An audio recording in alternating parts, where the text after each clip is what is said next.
Hello everyone, welcome back to my channel.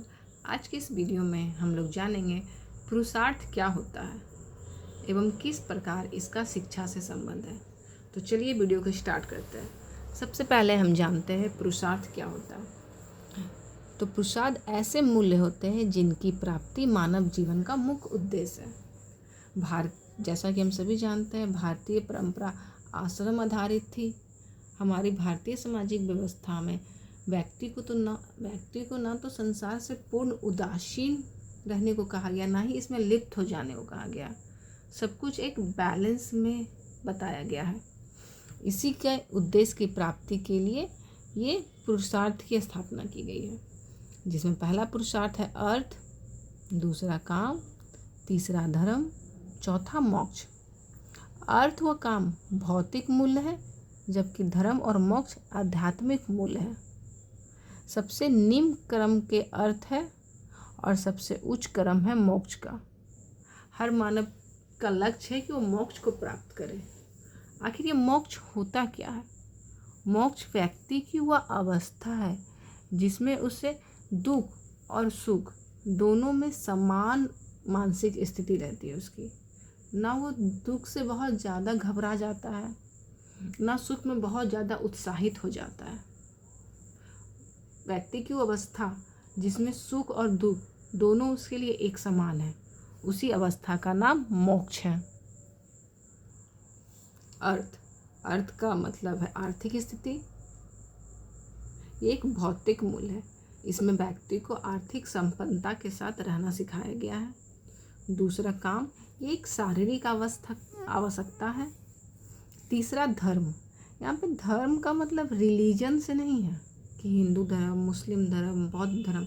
यहाँ पे धर्म का मतलब होता है नैतिकता से, कि आपके लिए कौन सा सही कार्य है और कौन सा गलत कार्य है। अपने धर्म पे रहिए, यानी सही और गलत का सही प्रकार से चुनाव कीजिए। फोर्थ और सबसे महत्वपूर्ण है मोक्ष। जैसा कि मैंने भी आपको बताया कि मोक्ष एक उच्च कोटि का पुरुषार्थ है, जिसे आध्यात्मिक मुक्ति भी कहा जाता है। इसमें व्यक्ति सुख और दुख से परे होता है और उसे आत्म अनुभूति की प्राप्ति होती है। ध्यान से भी इसी लक्ष्य की प्राप्ति की जाती है। पहला आत्म अनुभूति। तो चलिए सबसे पहले हम लोग पुरुषार्थ और शिक्षा में संबंध देखते हैं। तो पुरुषार्थ और शिक्षा में घनिष्ठ संबंध है। दोनों एक दूसरे के उद्देश्यों की पूर्ति करते हैं। तो जानिए कैसे करते हैं। पहला आत्म अनुभूति। जैसा कि हम सभी जानते हैं, शिक्षा का सबसे बड़ा उद्देश्य आत्म अनुभूति को माना गया है, जो पुरुषार्थ के सबसे अंतिम चरण यानी मोक्ष से व्यक्ति को प्राप्त होता है। दूसरा, व्यावसायिक दक्षता का विकास। शिक्षा का अर्थ ही होता है कि व्यक्ति अपने आप में अपनी आर्थिक जरूरतों को पूरा करने में सक्षम हो सके, जो कि पुरुषार्थ के पहले चरण यानी अर्थ के द्वारा संपन्न हो रहा है। तीसरा, नैतिक विकास। वर्तमान शिक्षा का एक मूल उद्देश्य भी है कि व्यक्तियों में नैतिक विकास हो, क्योंकि बिना नैतिकता के मानव बहुत नीचा गिरते जा रहा है। मानव समाज का पतन हो रहा है। अनैतिक व्यक्ति समाज के लिए बहुत घातक है। नैतिकता का विकास पुरुषार्थ के तीसरे चरण यानी धर्म के द्वारा प्राप्त किया जाता है। चौथा, सामाजिक विकास। एक समाज का विकास कैसे होगा? जब व्यक्ति अपने आप से परे उठेगा, वो समाज के बारे में सोचेगा, ना कि हमेशा अपने बारे में सोचेगा। तो पुरुषार्थ के तीसरे चरण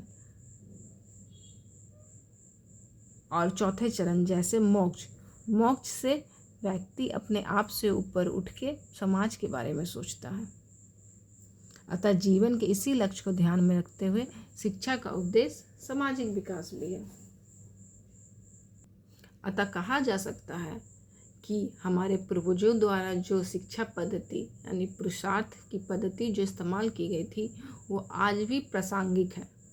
आज भी वो वर्तमान शिक्षा के उद्देश्यों की पूर्ति करता है। तो चलिए इस वीडियो में इतना ही। अगर आपको मेरा वीडियो ये पसंद आया हो तो प्लीज़ लाइक करें, शेयर करें और अगर आपको कुछ क्वेश्चन पूछना है तो कमेंट सेक्शन में कमेंट करें, मैं आपके कमेंट का ज़रूर जवाब दूंगी। तो चलिए मिलते हैं अब अगले वीडियो में। इसी के साथ बाय बाय।